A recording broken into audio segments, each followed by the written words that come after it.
Bueno, en este video quiero comenzar hablándoles acerca de por qué recaen los adictos. Pero antes de comenzar hablándole acerca de este tema, quiero que conozcamos que en el año 2015, en una conferencia que se efectuó en Viena por la doctora Margaret Chan, en ese entonces directora de la Organización Mundial para la Salud, donde emite un comunicado y les hace ver al mundo de que las adicciones o la drogadicción es una enfermedad y se incluye en el CIE-10, la clasificación internacional para las enfermedades. Desde ese entonces ya se convierte en una enfermedad neurológica crónica progresiva de múltiples recaídas que puede llegar a ser mortal. Entonces el mundo comienza a tener una mayor percepción de riesgo sobre esta situación. Cuando comenzamos a hablar acerca del tema de recaídas, tenemos que conocer las causas que llevan a la persona a consumir nuevamente.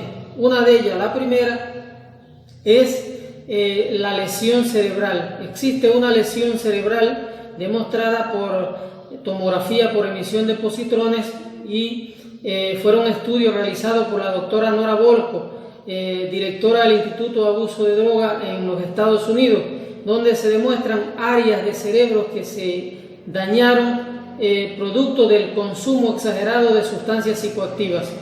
Estas áreas de cerebro que se afectan la corteza prefrontal, donde se encuentran las funciones cognitivas, lo que es memoria, percepción, voluntad y afectividad, se afectan. Es decir, que la persona no puede percibir entre qué me conviene, qué no me conviene. Se afecta la toma de decisiones, se afecta la lógica, la voluntad y la capacidad de juicio, que los lleva a las ideas obsesivas compulsivas, que es otra de las causas que me lleva a la recaída.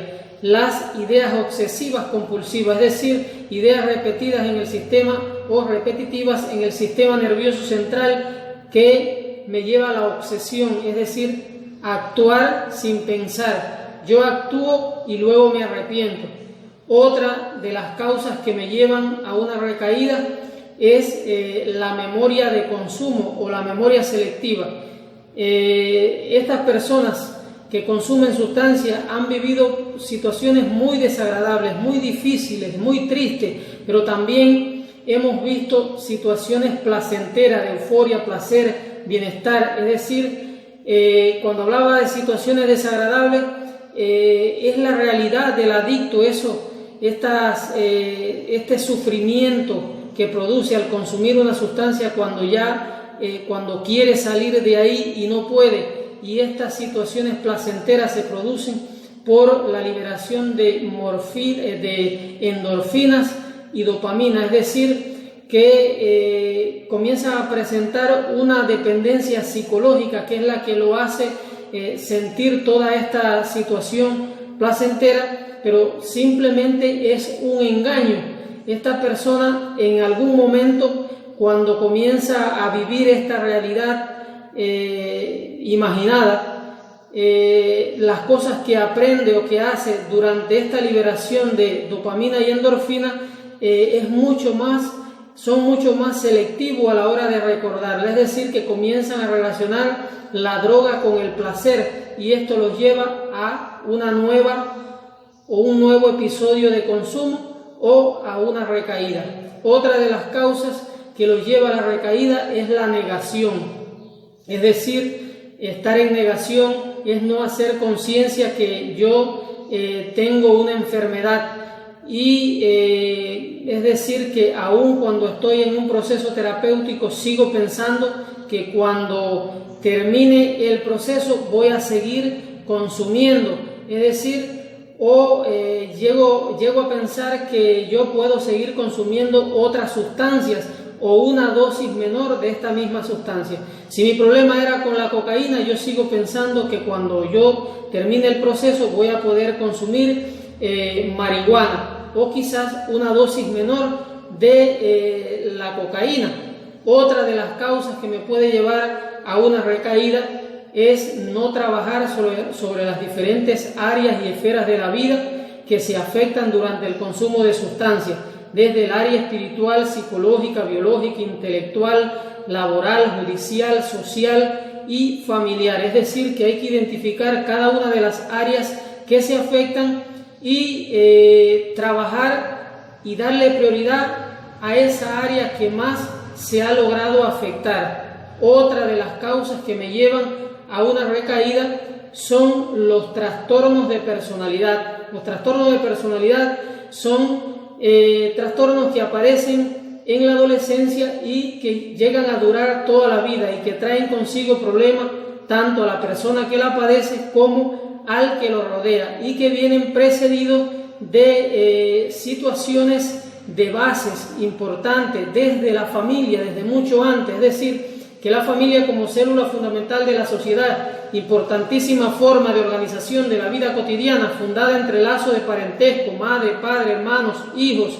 Es decir, que desde que se forma la personalidad y que se está formando la identidad de la persona, es decir, esto se forma desde joven, desde niño, la genética, la educación que recibe en la familia con la relación con el medio social me está formando una personalidad y la identidad alrededor de los 2 años y medio y que dura hasta la adolescencia. Es decir, que es muy importante porque las familias disfuncionales o los esquemas de familia influyen sobre la formación de la personalidad y la identidad. Debemos conocer los diferentes modelos o esquemas de familia, desde la familia monoparentales, sobreprotectoras, permisivas, inestables, reconstituidas, autoritarias. Son diferentes modelos de familias que me expulsan a los jóvenes a las calles. Es decir, que son modelos de familias que me generan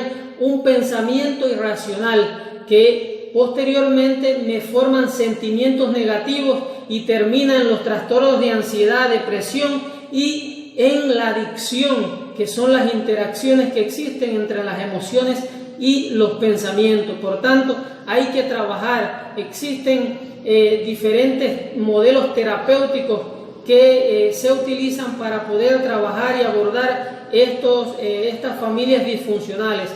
Otro de los trastornos que me puede llevar a una recaída son las patologías duales o patologías neuropsiquiátricas, es decir, que aquellas personas que ya presentaban alguna enfermedad neuropsiquiátrica o que el trastorno, el consumo exagerado de sustancias psicoactivas los llevó a desarrollar una enfermedad neuropsiquiátrica, si no la trabajamos, no la abordamos después de terminado el proceso terapéutico, pues lo lleva a la recaída. Tanto la esquizofrenia, trastorno bipolar, psicosis aguda, los trastornos de ansiedad, depresión, deben de trabajarse con terapia farmacológica y terapias cognitivos conductuales por parte de psicología clínica. Otro de las causas que me lleva a una recaída son los tratamientos inadecuados. Tenemos que ver, no se trata de menospreciar los grupos de autoayuda, los grupos de narcóticos anónimos, las grandes o las organizaciones religiosas. Esto es muy importante. Los grupos de autoayuda son muy importantes porque hacen que el joven pueda identificarse con una persona que ha llegado a padecer la enfermedad y la pudo superar. Es decir, que esto le hace ver a un joven que es capaz de poder lograrlo también porque alguien lo pudo hacer. Pero tenemos que darnos cuenta que es una enfermedad y todas las enfermedades son tratadas por profesionales médicos. Es decir, que debe existir un equipo multidisciplinario constituido por médicos, psicólogos, psiquiatras, trabajo social, terapistas espirituales y vivenciales. Es decir, que si alguien en algún momento logró recuperarse o rehabilitarse solo con los grupos de autoayuda o las organizaciones religiosas, pudo haber sido. Eso puede suceder, pero eso no quiere decir que si alguien lo hizo, yo también lo puedo hacer, porque cada persona, cada adicto es un mundo aparte. Tenemos características individuales que nos diferencian de las demás personas. También la genética, estamos predispuestos genéticamente y nosotros tenemos que tener conocimiento de todas estas cosas para poder tratar de rehabilitar o de ayudar a un paciente, a una persona que está sufriendo de las drogas. Tenemos que saber que estas personas que se rehabilitaron en un proceso, quizás en un grupo de narcóticos anónimos, lo hicieron, pero otra persona quizás no lo pueda hacer, porque depende también del tipo de sustancia que consuma, la frecuencia con la que consume la sustancia, el organismo, la genética, es decir, la dosis que está consumiendo, las enfermedades asociadas que tenga la persona. Entonces, la enfermedad adictiva va avanzando por etapas y estadios, también depende de las secuelas o los daños que haya ocasionado en los órganos dianos. Entonces, todo esto debemos analizarlo antes de sugerir un tratamiento a una persona con una enfermedad adictiva.